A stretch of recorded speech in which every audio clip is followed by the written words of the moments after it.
प्राणों से प्यारे विद्यार्थियों, साथियों, आज हम चर्चा करेंगे मनु के राज्य संबंधी विचार।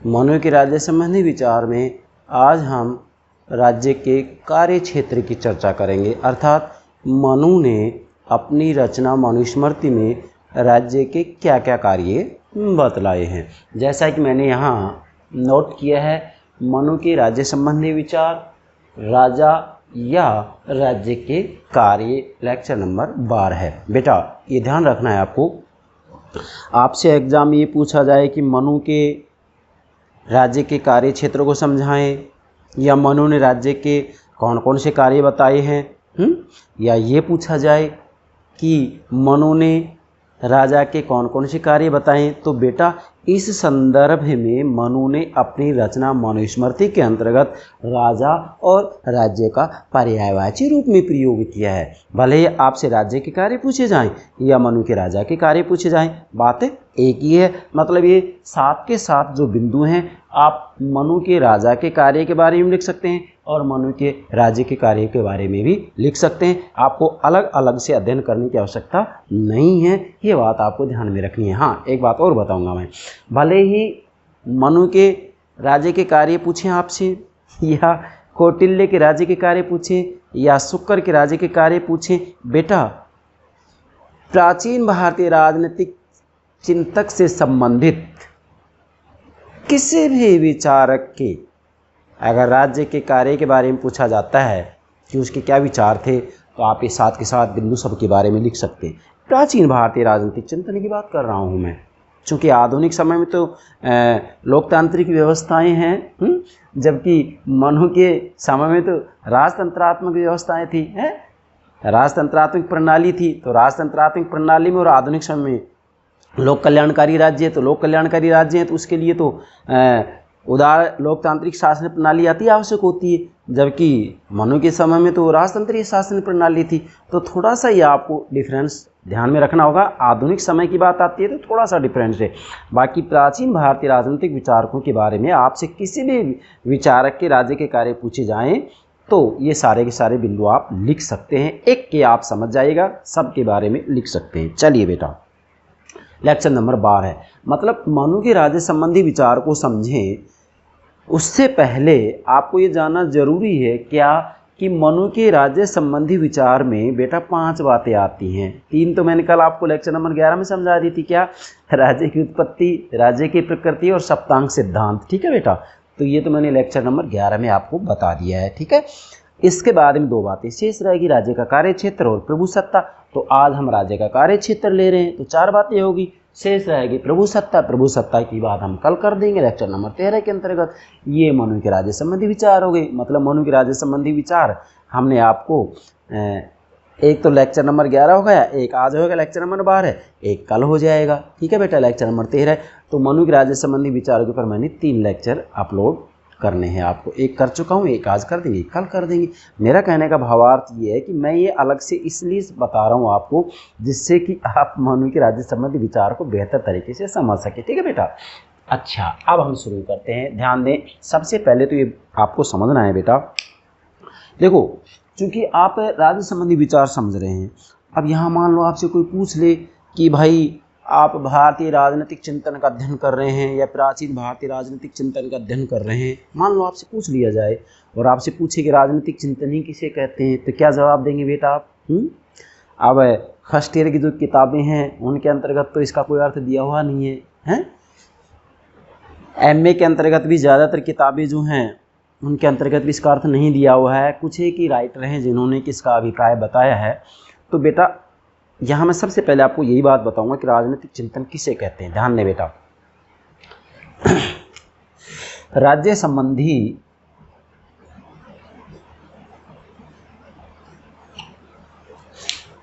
संबंधी मौलिक विषयों पर जो चिंतन मनन किया जाता है उसे ही राजनीतिक चिंतन कहते हैं। नोट करें, राज्य संबंधी मौलिक विषयों पर जो चिंतन मनन किया जाता है उसे ही राजनीतिक चिंतन कहते हैं। अब राज्य संबंधी विषय में क्या आएगा बेटा? राज्य संबंधी विषय के अंतर्गत वास्तविक रूप में राज्य की उत्पत्ति, राज्य की प्रकृति, राज्य के कार्य हैं, इसी के साथ में राज्य के तत्व। राज्य के तत्वों में प्राचीन भारत में 7 तत्व होते थे, आधुनिक समय में 4 हैं। जनसंख्या, निश्चित भूभाग है, जनसंख्या, निश्चित भूभाग, सरकार और संप्रभुता। और प्राचीन भारत में 7 तत्व माने जाते थे। इसी के साथ में आधुनिक समय में जो 4 तत्व माने जा रहे हैं, जनसंख्या, निश्चित भूभाग, सरकार और संप्रभुता। सरकार के 3 अंग होते हैं, व्यवस्थापिका, कार्यपालिका, न्यायपालिका। तो इन 3 अंगों का आपसी संबंध क्या होगा?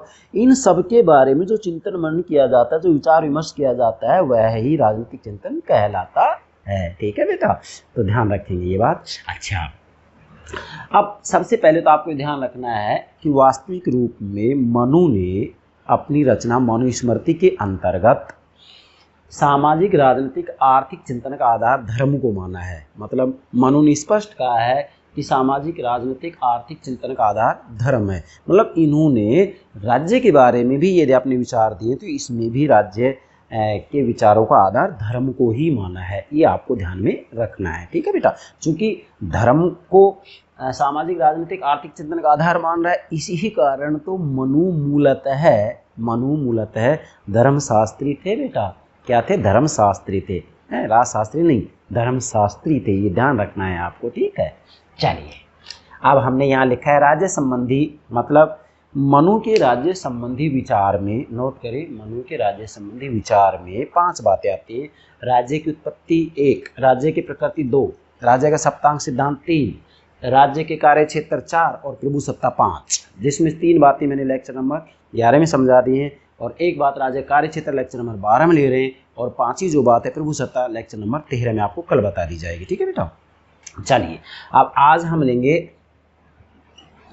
राज्य के कार्य क्षेत्र, मतलब मनु ने राज्य के कार्य के बारे में क्या कुछ कहा है, अर्थात मनुस्मृति के अंतर्गत राज्य के कार्य के बारे में या राजा के कार्य के बारे में मनु ने क्या कहा है। मनुस्मृति के अंतर्गत इनकी रचना मनुस्मृति है ना, और मनुस्मृति में 12 अध्याय हैं और 12 अध्याय में से 7वां जो अध्याय है ना बेटा, 7वां जो अध्याय है वह राजशास्त्र से संबंधित है, राजदर्शन से संबंधित है, राजधर्म से संबंधित है। मतलब 7वां जो अध्याय है राजनीति विज्ञान के विद्यार्थियों के लिए बहुत ही महत्वपूर्ण अध्याय है। इसका तो आपको अध्ययन करना ही चाहिए। ठीक है बेटा, चलिए अब राज्य का कार्य क्षेत्र लेते हैं, मतलब मनु ने राजा या राज्य के क्या कार्य बताए हैं। ठीक है, अब मनु के राज्य के कार्यों को समझें, इसके लिए मैं सबसे अच्छा तरीका बता रहा हूँ क्या, कि वास्तविक रूप में मनु ने अपनी मनुस्मृति में राजा या राज्य के जो कार्यों का उल्लेख किया है उसको हम वास्तव में 2 भागों में विभाजित कर सकते हैं। नंबर 1 प्रजारक्षण, नंबर 2 प्रजारंजन।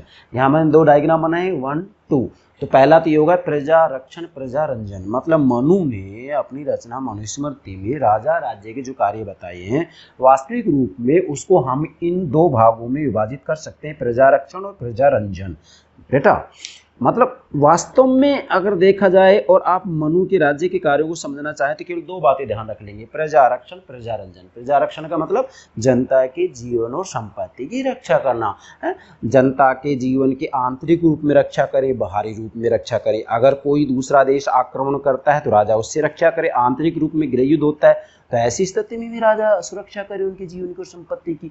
तो कहने का मतलब ये है कि जनता के जीवन और संपत्ति के आंतरिक और बाहरी रूप में राजा राज्य रक्षा करे। ये इसका सर्वप्रथम और महत्वपूर्ण कार्य होगा, प्रजा रक्षण, जनता के जीवन की रक्षा करना, संपत्ति की रक्षा करना। दूसरा है प्रजारंजन। बेटा वास्तविक रूप में जब तक प्रजा मतलब जनता के कल्याण से संबंधित कार्य नहीं किए जाएंगे, जनहितकारी कार्य नहीं किए जाएंगे, तब तक वास्तविक रूप में प्रजा रक्षण का भी कोई महत्व नहीं है। अर्थात जब जनता के जीवन की रक्षा की जा रही है तो भाई फिर जनता को जीने के लिए भोजन भी तो चाहिए, वस्त्र भी तो चाहिए कि नहीं चाहिए, शिक्षा भी तो चाहिए कि नहीं। तो राज्य के द्वारा जन कल्याण से संबंधित कार्य भी किए जाएं।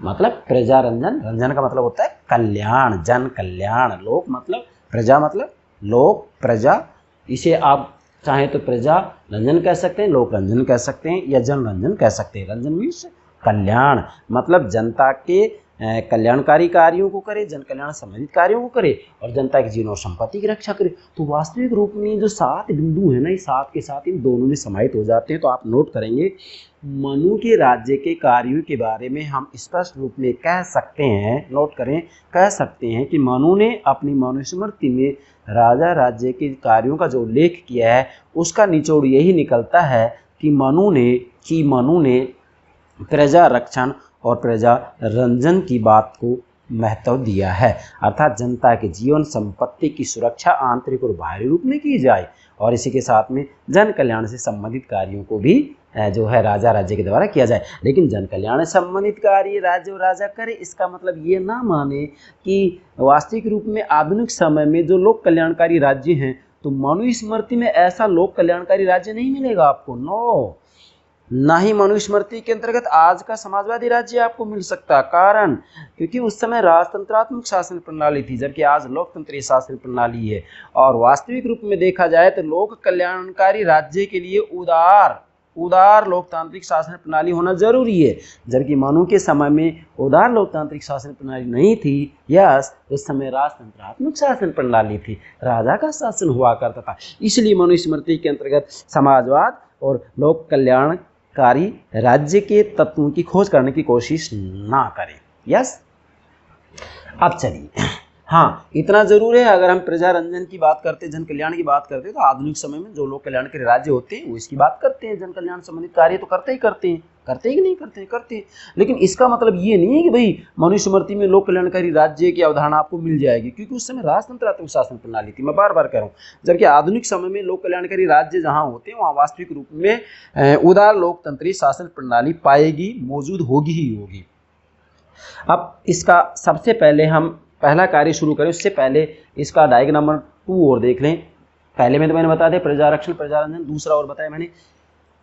वास्तव में जब हम राज्य के कार्यों का अध्ययन करते हैं, विश्लेषण करते हैं तो 2 बातें उभर कर सामने आती हैं, राज्य के द्वारा कम कार्य किया जाए या राज्य के द्वारा अधिक कार्य किया जाए। इसको आप नकारात्मक कार्य सकारात्मक कार्य भी कह सकते हैं, नकारात्मक कार्य सकारात्मक कार्य भी कह सकते हैं। अब जैसे मान लीजिएगा व्यक्तिवादी विचारधारा है आधुनिक समय में, वो तो ये कहते हैं कि वो राज्य सबसे अच्छा है जो कम से कम कार्य करे, लेकिन लोक कल्याणकारी राज्य के अंतर्गत, लोक कल्याणकारी अवधारणा के अंतर्गत तो ये कहा जाएगा कि वो राज्य सबसे अच्छा है जो ज़्यादा से ज़्यादा जनहित से संबंधित कार्य करे। तो कम कार्य का मतलब व्यक्तिवादी विचारधारा, अधिक कार्य का मतलब लोक कल्याणकारी राज्य के अंतर्गत ये बात आएगी, है समाजवादी राज्य के अंतर्गत ये बात आएगी। तो वास्तविक रूप में यदि देखा जाए तो जब हम मनुस्मृति का अध्ययन करते हैं और मनु राज्य के जो कार्य बता रहे हैं तो उसके अंतर्गत वास्तव में जन कल्याण संबंधित कार्यों का उल्लेख तो किया गया है, लेकिन लोक कल्याणकारी राज्य की अवधारणा वहाँ मिलना बड़ा मुश्किल है। इसमें मनुस्मृति में मतलब लोक कल्याणकारी राज्य की अवधारणा के बारे में आप ये कहें कि मनुस्मृति में अवधारणा मौजूद थी तो ये कहना गलत होगा, क्योंकि उस समय राजतंत्रीय शासन प्रणाली थी। चलिए अब हम एक एक बात को लेते हैं। पहला है प्रजाजन की रक्षा करना। अब नोट करते जाएं, यहाँ पे एक एक बिंदु में समझाता जाऊँगा।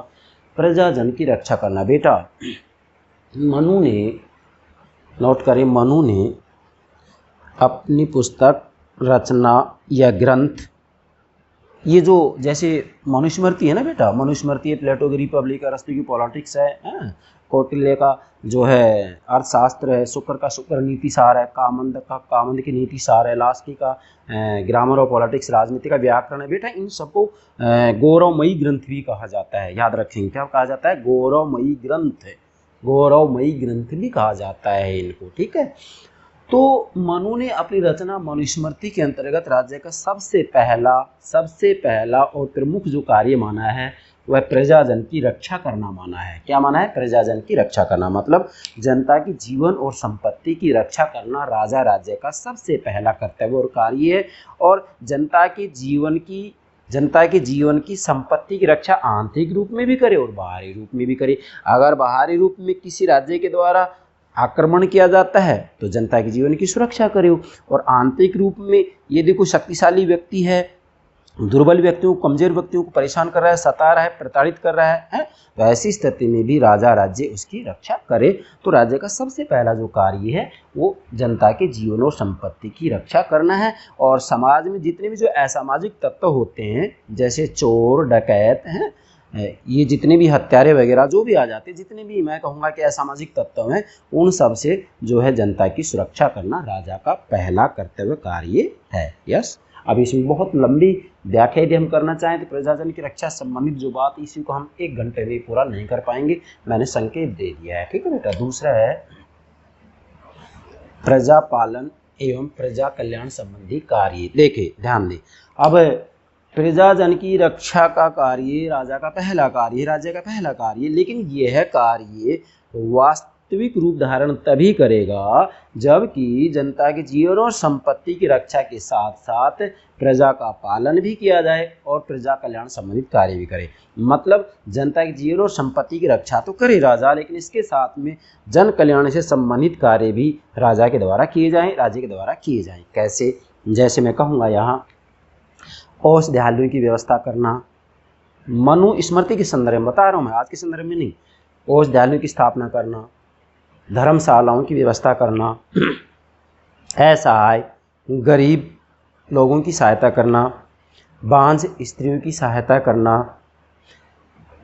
समाज में जितने भी असामाजिक तत्व हैं, डकैत, लुटेरे, चोर, हत्यारे, उन सब से भी जनता के जीवन की रक्षा करे। इसी के साथ में राजा यह भी देखे कि उसके राज्य के अंतर्गत कोई व्यक्ति भूखा तो नहीं सो रहा है, मतलब कम से कम उनके भोजन की व्यवस्था करे। तो कहने का मेरा भावार्थ ये है कि आधुनिक समय में जो लोक कल्याणकारी राज्य हैं, उनके द्वारा जन कल्याण से संबंधित जो कार्य किए जाते हैं, उन सभी की चर्चा मनु ने भी अपनी रचना मनुस्मृति में की है।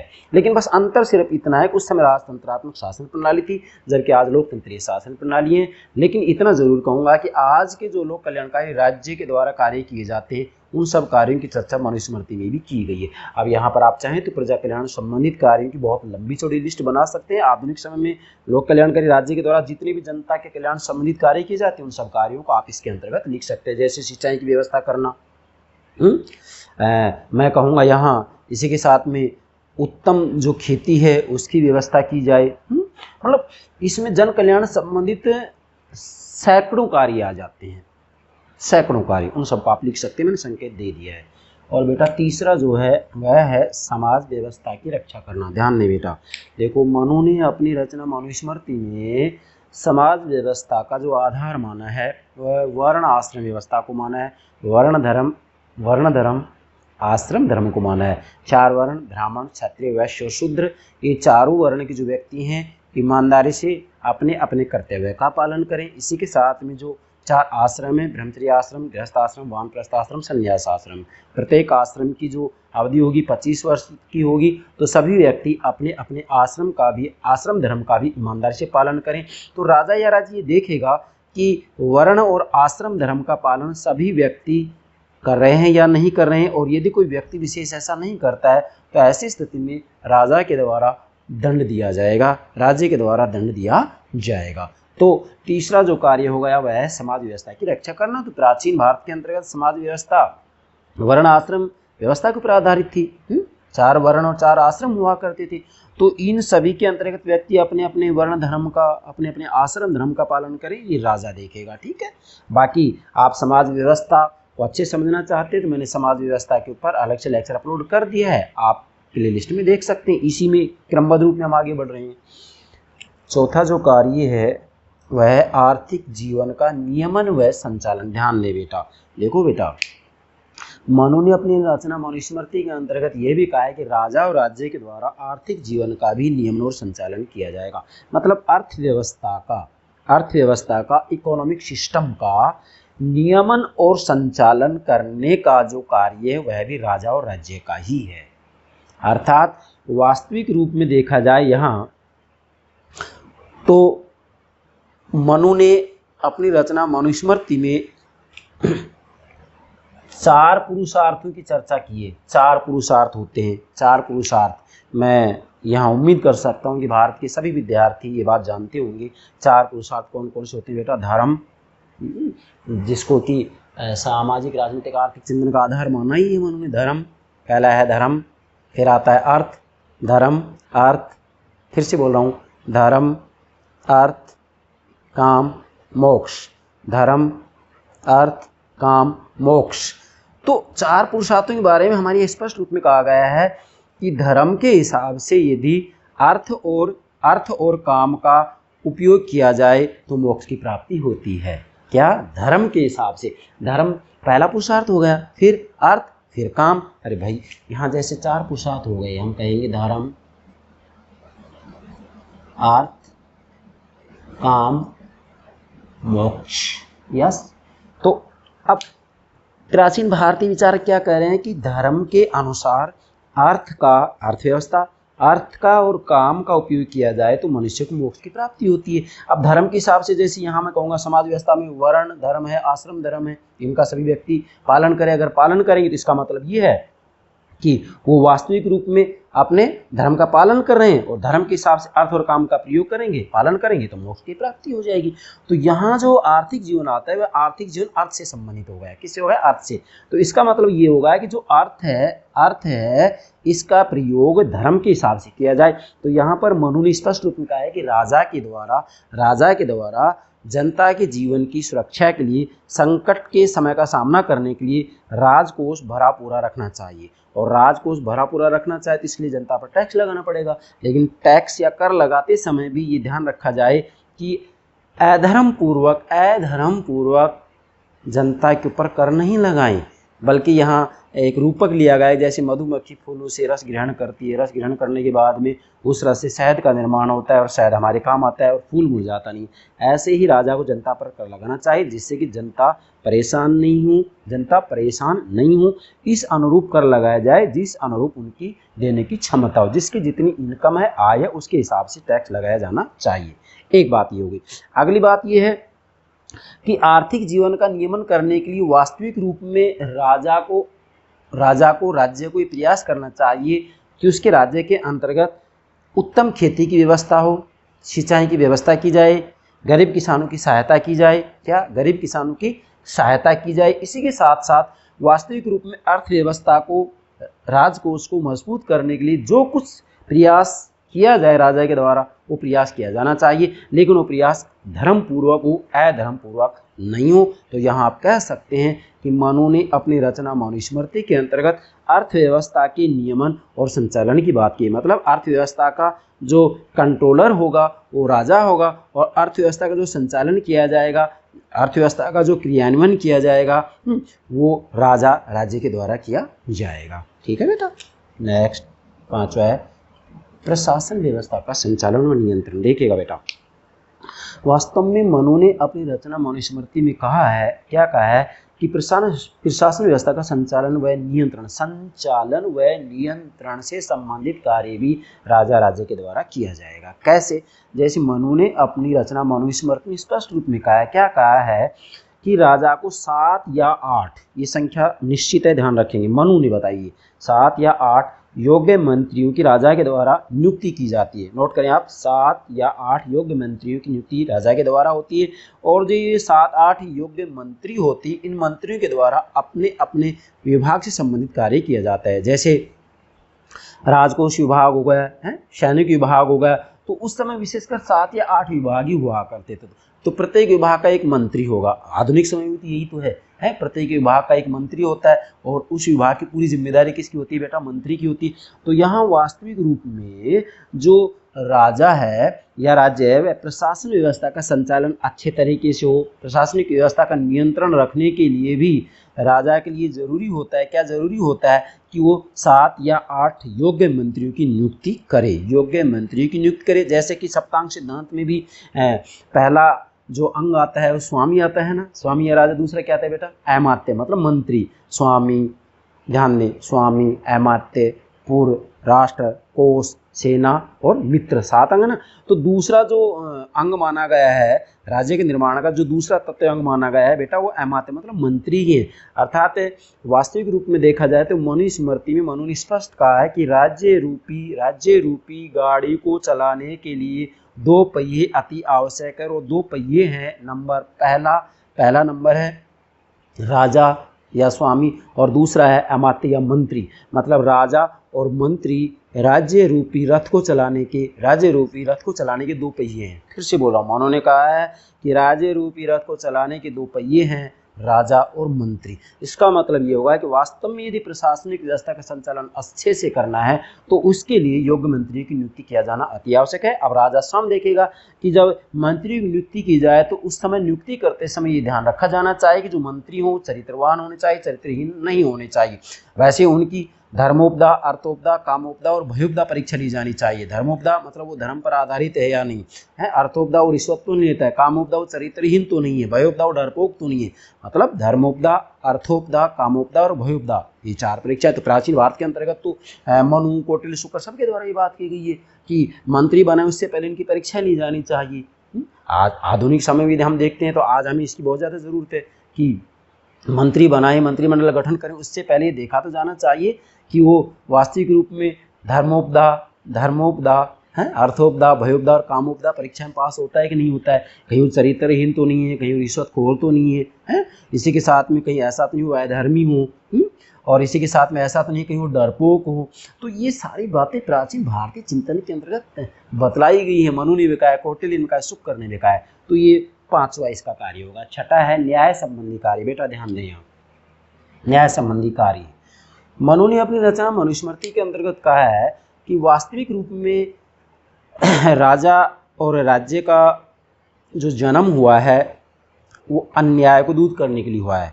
जैसे मनु ने कहा है कि जब प्रजा में भगदड़ मच रही थी, जब लोक में भगदड़ मच रही थी, लोक मतलब जब राजा विहीन प्रदेश था, जब यहाँ राज्य में कोई राजा नहीं था तो वहाँ भगदड़ मच गई। मतलब शक्तिशाली लोग दुर्बल लोगों को परेशान कर रहे थे। तो ऐसी स्थिति में जनता त्राहिमाम पुकार रही थी, प्रभु से, ईश्वर से, ब्रह्मा जी से प्रार्थना कर रही थी, प्रभु हमारी रक्षा करे। तो ईश्वर ने, ब्रह्मा जी ने, प्रभु जी ने क्या किया, राजा राजपद की स्थापना की। तो राजपद की स्थापना किस लिए की गई थी? अन्याय को दूर करने के लिए। इसलिए राजा का यह भी कार्य है क्या कि वो न्याय संबंधी कार्य करे। मतलब वो ये देखे कि उसके राज्य के अंतर्गत किसी व्यक्ति के साथ अन्याय तो नहीं हो रहा है, अत्याचार तो नहीं हो रहा है। क्यों? क्योंकि समाज के अंतर्गत असामाजिक तत्व तो मिलेंगे। अब उन असामाजिक तत्वों के द्वारा किसी व्यक्ति के साथ अन्याय तो नहीं किया जा रहा है। तो ये देखने का काम किसका होगा? राजा का होगा। अब ध्यान दें, मनु ने स्पष्ट रूप में कहा है कि संसार में निष्पाप लोग बहुत ही कम होते हैं। मतलब मनुस्मृति स्पष्ट कहा है कि संसार में निष्पाप लोग बहुत ही कम होते हैं। मतलब वास्तविक रूप में यहाँ मनु ये कहना चाह रहे हैं कि पापी लोगों की संख्या ज़्यादा होती है और मानव के अंतर्गत अवगुण जो होते हैं वो अवगुण ऐसे होते हैं जो कि हम कहेंगे कि स्वाभाविक अवगुण हैं, जिनको कि समाप्त नहीं किया जा सकता। बस यही है कि उनके लिए ऐसी कुछ व्यवस्था कर दी जाए जिससे कि अवगुण दब जाएं। बस इतना कर सकते हैं, बाकी उनको पूर्णतः समाप्त नहीं कर सकते। तो इसके लिए वास्तविक रूप में फिर क्या करेगा कि राजा न्याय की व्यवस्था करेगा। तो नोट करिए, मनु ने कहा है कि संसार में निष्पाप लोग बहुत ही कम होते हैं। अब ऐसे लोग बहुत कम होते थे, ऐसी स्थिति में राजा क्या करेगा? एक प्राण विभाग नामक न्यायाधीश की नियुक्ति करेगा। किसकी? प्राण विभाग नामक न्यायाधीश की नियुक्ति करेगा, जिसे कि आज हम एक प्रकार से मैं कहूँगा हमारे भारत की यदि हम एग्जाम्पल लें तो कानून मंत्री होता है कि नहीं होता है? होता है। कानून विभाग अलग से। तो इसी प्रकार से ये मैं कहूँगा कि मनुस्मृति के अंतर्गत भी जो मनु ने संकेत किया वो यही संकेत किया है कि प्राण विभाग नामक न्यायाधीश की नियुक्ति करेगा, जो कि वास्तविक रूप में ये देखेगा कि किसी व्यक्ति के साथ जो है अन्याय तो नहीं हो रहा है। इसी के साथ में मनु ने कहा है, आगे और नोट करें, मैंने पूरा लिखा नहीं है, मैं बोल रहा हूँ, आप लिखेंगे। मनु ने कहा है कि जिस राजा के राज्य में, लिखें कि जिस राजा के राज्य में व्यक्ति अन्यायी लोगों से पीड़ित होकर के त्राहिमाम पुकारते हैं, कष्ट भोगते हैं, ऐसा राजा जीवित राजा नहीं होता है, बल्कि ऐसा राजा मृतक राजा होता है। मतलब ऐसा लगता है कि वो राजा जीवित नहीं, मर गया है। जिस राजा के राज्य में जनता पीड़ित हो। ये कौन कह रहा है? मनु कह रहा है। इसलिए राज्य का यह भी कार्य है क्या, न्याय संबंधी कार्य। और अंतिम 7वां है बहुत महत्वपूर्ण, अंतर राज्य संबंधों का संचालन। मानव ने अपने रचना मनुस्मृति के अंतर्गत, इसको आप परराष्ट्र संबंधों का संचालन भी कह सकते हैं, अंतर राज्य संबंधों का संचालन या परराष्ट्र, इसको परराष्ट्र भी कह सकते हैं बेटा, परराष्ट्र, परराष्ट्र संबंधों का संचालन है। आधुनिक समय में जिसको हम अंतर्राष्ट्रीय संबंध बोलते हैं। तो मनु ने अपनी रचना मनुस्मृति के अंतर्गत अंतर्राज्य संबंधों के संचालन के बारे में भी लिखा है और इसके लिए इन्होंने परराष्ट्र संबंधों का सिद्धांत भी दिया है, जिसके अंतर्गत एक तरफ सैद्धांतिक पक्ष बताया, दूसरी तरफ व्यवहारिक पक्ष बताया है। मनु का अंतर्राज्य संबंधों का जो सिद्धांत है मैं अलग से भी आपको बताऊंगा, लेकिन यहाँ मैं संकेत दे रहा हूँ। सैद्धांतिक पक्ष में मनु ने 3 बातें बताई हैं। राज्यमंडल का सिद्धांत, राज्यमंडल के सिद्धांत में सेंटर के अंतर्गत राज्यमंडल, मंडल का मतलब होता है राज्यों का एक घेरा, समूह, मंडल मतलब समूह, राज्यों का घेरा, राज्यमंडल, मंडल मीन्स एक प्रकार से जो है घेरा होता है, तो राज्य मतलब राज्यों का घेरा, राज्यों का समूह। तो राज्यमंडल का सिद्धांत दिया। राज्यमंडल में इन्होंने 12 राज्य बताए हैं। सेंटर में विजिगीषु राज्य होगा, विजिगीषु राज्य का मतलब होता है विजय की इच्छा रखने वाला राजा, तो सेंटर में विजिगीषु राज्य हो गया। उसके बाद में 5 राज्य आगे हो गए, शत्रु मित्र शत्रु मित्र शत्रु, और 4 पीछे हो गए, शत्रु मित्र, जिसके नाम उन्होंने पीठ पीछे वालों के हैं, आक्रांदासार, पार्श्वनिग्रहसार ऐसे बताएं। मैं बाकी अलग से तो ये बताऊं तो उस समय सारी बात बताऊं, मैं तो केवल संकेत दे रहा हूँ। तो 5 राज्य आगे हो गए, 4 पीछे हो गए, 5 और 4 9 राज्य हो गए, एक विजिगीषु राज्य हो गया 10, एक उदासीन 11, एक मध्यम 12। तो राज्यमंडल में 12 राज्यों की चर्चा की है। तो इसका मतलब मनु ने मनुस्मृति में स्पष्ट कहा है कि राजा को अपनी विदेश नीति तय करते समय ध्यान में रखना चाहिए कि कौन उसका स्वाभाविक रूप में मित्र है और कौन शत्रु है, इससे तो ये पता लगेगा। दूसरा, सैद्धांतिक पक्ष में नीति के 4 उपाय बताएं, साम दाम भेद दंड। तीसरा सैद्धांतिक पक्ष क्या बताया, 6 गुणी नीति या 60 गुण्य मंत्र, 60 गुण्य नीति भी कहते हैं इसको। 60 गुण्य नीति में 6 नीति आते, संधि विग्रह यान आसन द्वैधिभाव संश्रय। फिर से बोला हूँ, संधि विग्रह यान आसन द्वैधिभाव संश्रय या आश्रय। तो ये सैद्धांतिक पक्ष में 3 बातें बताई हैं मनु ने मनुस्मृति के अंतर्गत। और व्यवहारिक पक्ष में भी 3 बातें बताई हैं, क्या क्या, दूत व्यवस्था, गुप्तचर व्यवस्था और युद्ध। मतलब इन 6 बातों के बारे में मनु ने अपनी मनुस्मृति में बताया है और ये कहा है कि इसके आधार पर विदेश नीति तय की जानी चाहिए। ठीक है, तो वास्तविक रूप में मनु ने स्पष्ट बताया है कि राजा और राज्य के कार्यों में अंतर राज्य संबंधों का संचालन भी आता है, मतलब राजा के द्वारा ही विदेश नीति का संचालन किया जाएगा, जिसे कि आज हम विदेश नीति ही कहते हैं। प्राचीन समय में अंतर्राज्य संबंध बोला करते थे और राष्ट्र संबंध बोला करते थे, आज अंतर्राष्ट्रीय संबंध कहते हैं, विदेश नीति कहते हैं। तो मतलब यहाँ ये है कि दूसरे राज्यों के साथ, दूसरे राष्ट्रों के साथ संबंध स्थापित करने का जो कार्य है वह राजा का ही है। ठीक है, अब ये जो 7 कार्य हमने बताए हैं, इन 7 कार्यों के बाद में मूल जो बात आएगी वो ये आएगी कि मनु ने राज्य के जो कार्य बताए हैं, इन कार्यों के आलोचकों ने आलोचना भी की है। तो नोट करें, राज्य के कार्य क्षेत्र की आलोचना, मतलब मनु के राज्य के कार्य क्षेत्र की आलोचना। मनु ने अपनी रचना मनुस्मृति में राज्य के जो कार्य बताए हैं उनकी क्या आलोचना की गई, उसमें क्या कमी है, क्या कमी रह गई राज्य के कार्य के बारे में। तो यहाँ मैंने 3 बिंदु बनाए हैं, नोट करें। नंबर 1, असमानता प्रधान वर्ण धर्म की पालना को स्थान, मतलब मनु ने राज्य के कार्य क्षेत्र के अंतर्गत असमानता प्रधान वर्ण धर्म की पालना को स्थान दिया है। कैसे, वास्तविक रूप में यहाँ देखो असमानता प्रधान वर्ण धर्म है, क्यों है, क्योंकि ब्राह्मण अपने धर्म का पालन करेगा। ब्राह्मण का मतलब यहाँ हम कहेंगे कि अध्ययन अध्यापन, वेदों का अध्ययन। क्षत्रिय रक्षा संबंधित कार्य करेगा, ब्राह्मण, क्षत्रिय, वैश्य व्यापार संबंधित कार्य करेगा। उसके बाद में चौथा कौन है, शूद्र, ये इन तीनों की रक्षा करेगा, तीनों की सेवा करेगा। रक्षा का काम तो वैसे क्षत्रिय का है, तो सेवा करेगा इन तीनों की, ब्राह्मण, क्षत्रिय, वैश्य, ठीक है, और शूद्र इन तीनों की सेवा करेगा। तो यहाँ वास्तविक रूप में एक प्रकार से असमानता है, समानता नहीं है।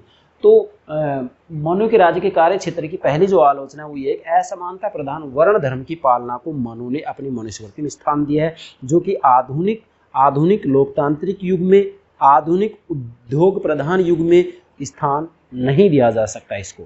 दूसरी आलोचना है, पहली होगी, दूसरी है बाध्यकारी शक्ति से धर्म का पालन करने का अधिकार। ध्यान दें, मतलब मनुस्मृति के अंतर्गत स्पष्ट रूप में कहा गया है कि राजा के पास ये अधिकार है, राजा के पास ये अधिकार है क्या, कि वह बाध्यकारी शक्ति से मतलब दंड के आधार पर बाध्यकारी शक्ति से धर्म का पालन करने का अधिकार रखता है। मतलब राजा के पास ये अधिकार है कि वह वास्तविक रूप में वर्ण धर्म और आश्रम धर्म का पालन बाध्यकारी रूप में कराएगा, बाध्यकारी शक्ति का प्रयोग करेगा, दंड का प्रयोग करेगा। अगर कोई अपने वर्ण धर्म आश्रम धर्म का पालन नहीं करता है तो राजा के पास अधिकार है, वो उसको दंड दे सकता है। तो ऐसा करने पर क्या होगा, आलोचक कह रहे हैं कि यह कार्य व्यक्ति की स्वतंत्रता का निषेध है। मतलब जब राजा बाध्यकारी शक्ति रखता है कि सभी अपने अपने वर्ण धर्म का पालन करें, अपने आश्रम धर्म का पालन करें, 4 वर्ण है 4 आश्रम है, अपने अपने वर्ण धर्म और आश्रम धर्म का पालन करें। अब जब ऐसा किया जाएगा और यहाँ राजा के पास बाध्यकारी शक्ति है, अगर कोई व्यक्ति ऐसा नहीं करेगा तो उसको दंड दिया जाएगा। इसका मतलब यहाँ पर एक व्यक्ति स्वतंत्र नहीं रह सकता, मतलब यहाँ व्यक्ति की स्वतंत्रता का निषेध किया गया है। जबकि आधुनिक लोकतांत्रिक राज्यों के अंतर्गत तो व्यक्ति की स्वतंत्रता को सबसे महत्वपूर्ण स्थान दिया जाता है? व्यक्तिवादी विचारधारा, उदारवादी विचारधारा, इनका तो केंद्र बिंदु ही क्या होते हैं, व्यक्ति की स्वतंत्रता होता है। लेकिन यहाँ पर व्यक्ति की स्वतंत्रता का निषेध है, स्वतंत्रता है ही कहाँ। और तीसरा जो है, राज्य विस्तार की नीति को भी स्थान। मनु ने अपनी रचना मनुस्मृति के अंतर्गत राज्य के कार्यों को बताते हुए कहा है कि जो विजिगीषु राजा होगा, मैंने बताया नहीं, राजमंडल के सेंटर में, केंद्र में विजिगीषु राज्य होगा। विजिगीषु राजा का मतलब विजय की इच्छा रखने वाला राजा, विजय की इच्छा रखने वाला राज्य, विजिगीषु राजा, विजय की इच्छा रखने वाला राजा। तो विजय की इच्छा रखने वाला राजा, इसका मतलब वो अपनी नीति तय करते समय ये देखेगा कि 5 राज्य आगे हैं, 4 पीछे हैं, 5 4 9, 1 खुद हो गया 10 और 1 मध्यम और उदासीन। तो वो वास्तविक रूप में अपनी नीति तय करते समय देखेगा कौन शत्रु और कौन मित्र है, तो वो वास्तव में अपनी सीमाओं का लगातार विस्तार करे। मनुस्मृति में राजा के बारे में कहा गया है। अब विस्तार करेगा तो ये विस्तारवाद की जो नीति है, वास्तविक रूप में आलोचक इसकी आलोचना करते हैं कि ये नीति सही नहीं है। कैसे? राज्य विस्तार की नीति की भी स्थापना की मनुस्मृति में, और ये साम्राज्यवाद की स्थापना का कार्य है। मतलब जब राजा ऐसा करेगा तो ये साम्राज्यवाद की स्थापना का कार्य, जो कि आधुनिक युग में स्वीकार नहीं किया जा सकता, क्योंकि इससे क्या होगा, राज्यों के बीच में आपस में अशांति होगी, इससे युद्ध होंगे। जबकि मनु ने मनुस्मृति के अंतर्गत इस कार्य के लिए राजा को कहा है। तो ये भी जो है आलोचना इस आधार पर की जा सकती है। तो राज्य के कार्य क्षेत्र की आलोचना आप 3 बिंदु के आधार पर कर सकते हैं। ठीक है बेटा। इसके बाद में तीसरी जो बात हमने बताई है, निष्कर्ष। अब मनु के राज्य के कार्यों का निष्कर्ष निकालेंगे। निष्कर्ष में क्या कहेंगे, ध्यान दें। वैसे देखा जाए तो मनु ने अपनी मनुस्मृति के अंतर्गत राज्य के जो कार्य बताए हैं, इन कार्यों की जो आलोचना की गई है, इस आलोचना का इतना महत्व नहीं है। ध्यान रखें, इतना महत्व नहीं। क्यों?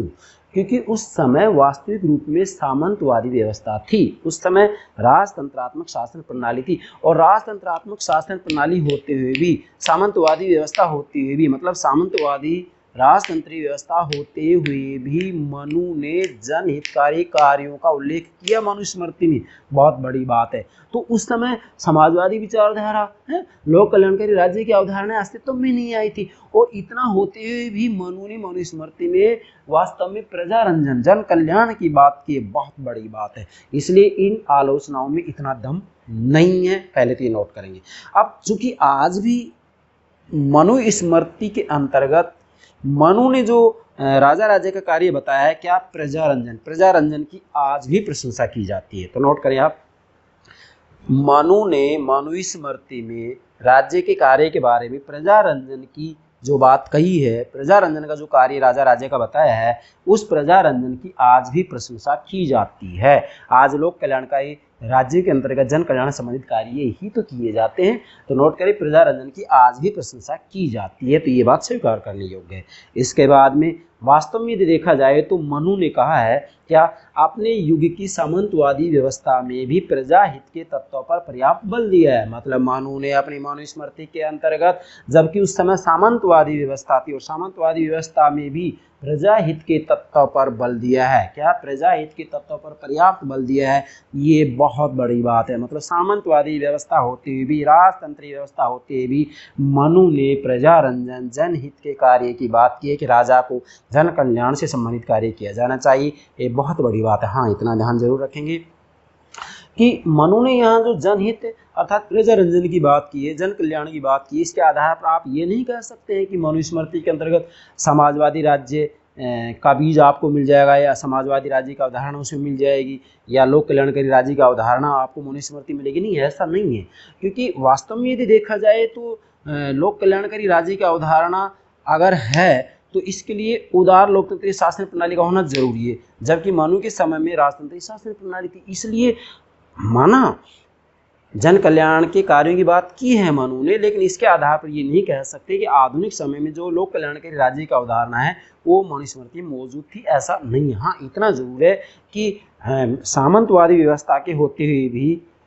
उस समय राजतंत्रीय व्यवस्था के होते हुए भी मनु ने जन कल्याण के कार्यों की बात की है। तो ये जन कल्याण के कार्यों की जो बात की है, प्रजा रंजन के कार्य की जो मनु ने मनुस्मृति में बात की है, इस आधार पर कहा जा सकता है कि वास्तविक रूप में ये राज्य के कार्यों की आधुनिकता की निशानी या बीज है। ये जरूर कह सकते हैं हम कि जन कल्याण के कार्यों की बात मनुस्मृति में मनु ने की है। चूंकि पहला राजा का उल्लेख दैवोत्पत्ति का पहला जो सिद्धांत किया गया है, उल्लेख जो किया गया है वो मनुस्मृति में किया गया है। इसमें किया गया, मनुस्मृति में किया गया, मतलब राजा की उत्पत्ति का जो पहला उल्लेख किया गया है मनुस्मृति में किया गया है। राजपद की स्थापना का जो पहला उल्लेख किया गया है मनुस्मृति में किया गया है। अतः इस आधार पर कहा जा सकता है कि उस समय राजतंत्रीय व्यवस्था होते हुए भी, सामंतवादी व्यवस्था होते हुए भी मनु ने अपनी रचना मनुस्मृति में प्रजा रंजन मतलब जन कल्याण के कार्यों की बात की है।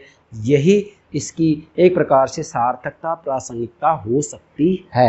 ऐसा नहीं है कि मनु ने राज्य के जो कार्य बताए इन कार्यों की आज कोई सार्थकता नहीं, नहीं, मैंने बता तो दिया। यहाँ प्रजा रंजन की आज भी प्रशंसा की जाती है, मतलब मनुस्मृति में मनु ने राजा के द्वारा या राज्य के द्वारा जो प्रजा रंजन के कार्य की बात की है उसकी आज ही प्रशंसा की जाती है और आज इसको स्वीकार भी किया गया है। तो ऐसा कुछ नहीं कि कोई भी जो ग्रंथ होता है वो पूर्ण रूप में, मैं कहूँगा कि चूँकि प्रत्येक ग्रंथ में दो तत्व होते हैं, शाश्वत तत्व और समय विशेष के तत्व। समय विशेष का मतलब जैसे मनुस्मृति लगभग 3100 ईसा पूर्व लिखी गई थी, तो उस समय के साथ कुछ बातें नष्ट हो जाते हैं, लेकिन कुछ बातें ऐसी होती हैं जो शाश्वत होती है, शाश्वत सत्य होती है, जो कि कभी भी समाप्त नहीं होती। तो प्रजा रंजन की जो बात मनुस्मृति में कही गई है वो आज भी सत्य और आगे भी सत्य रहेगी। बाकी कुछ बातें ऐसी हैं जो कि समाप्त हो चुकी हैं, जिनकी आज कोई आवश्यकता नहीं है, उनमें कोई सच्चाई नहीं है। जैसे स्त्री के बारे में कहा था इन्होंने कि भाई स्त्री का जो कार्य क्षेत्र घर की चार दीवारी, तो आज तो महिलाएं प्रत्येक क्षेत्र में भाग ले रही है। तो कोई भी ग्रंथ हो, चाहे मनुस्मृति हो, रिपब्लिक हो, पॉलिटिक्स हो, राजनीति का व्याकरण हो, मतलब अर्थशास्त्र हो, कौटिल्य का शुक्र नीति सार हो, कामंदक का कामंद की नीति सार हो, कोई भी गौरवमयी ग्रंथ हो, प्रत्येक ग्रंथ के अंतर्गत दो पक्ष होते हैं, एक तो समय विशेष के संदर्भ में और एक शाश्वत तत्व। एक तो समय विशेष के तत्व, एक शाश्वत तत्व। तो शाश्वत तत्व का मतलब होता है जो कि प्रत्येक काल में प्रत्येक देश में अपनाए जा सकते हैं, और समय विशेष के तत्व ऐसे होते हैं जो समय के साथ में समाप्त हो जाते हैं, नष्ट हो जाते हैं। तो मनुस्मृति के अंतर्गत कुछ बातें शाश्वत भी है, कुछ बातें शाश्वत सत्य भी है। ऐसा नहीं है कि मनुस्मृति बिल्कुल ऐसा ग्रंथ है कि भाई उसमें जो लिखा गया है समय के हिसाब से समाप्त हो चुका है, ऐसा कुछ भी नहीं है। तो ये हो गई मनु के राज्य संबंधी विचार, जिसमें हमने राज्य के कार्य या राजा के कार्य लिए हैं। ठीक है बेटा, तो मुझे पूरा विश्वास है आप राज्य के कार्यों के बारे में अच्छे से समझ गए होंगे कि मनु ने राज्य क्या कार्य बताए। और ये समझने के बाद मैं फिर कह रहा हूँ आपको, भले शुक्र के कार्य पूछे जाएं, कौटिल्य के कार्य पूछे जाएं, मतलब कौटिल्य ने राज्य क्या कार्य बताए, शुक्र ने राज्य के क्या कार्य बताए, या प्राचीन भारतीय राजनीतिक चिंतन के अंतर्गत किसी भी विचारक विशेष के बारे में राज्य के कार्य पूछे जाएं, तो आप बेझिझक होकर ये साथ के साथ बिंदु लिख सकते हैं। क्योंकि अंतर राज्य की बात आती है तो मनु ने भी इसका उल्लेख किया है, कौटिल्य ने उल्लेख किया है, शुक्र ने भी उल्लेख किया है, किसने उल्लेख नहीं किया? क्योंकि प्राचीन भारतीय परंपरा के अंतर्गत अंतर्राज्य संबंधों का उल्लेख किया गया है। तो आप इस साथ के साथ बिंदु किसी भी विचार, किसी का मतलब प्राचीन भारतीय विचारों के बारे में लिख सकते हैं, राज्य के कार्यों के बारे में। तो मैं विश्वास करता हूँ कि आप राज्य के कार्यों को अच्छे से समझ रहे होंगे। कल का जो हमारा लेक्चर होगा, लेक्चर नंबर 13, ये हम प्रभु सत्ता की बात करेंगे, मतलब मनु के राज्य संबंधी विचार में ये 5वीं बात होगी, प्रभु सत्ता। मुझे विश्वास है आज की सारी बातें आप अच्छे से समझ गए होंगे। ठीक है बेटा, okay, yes, thank you very much.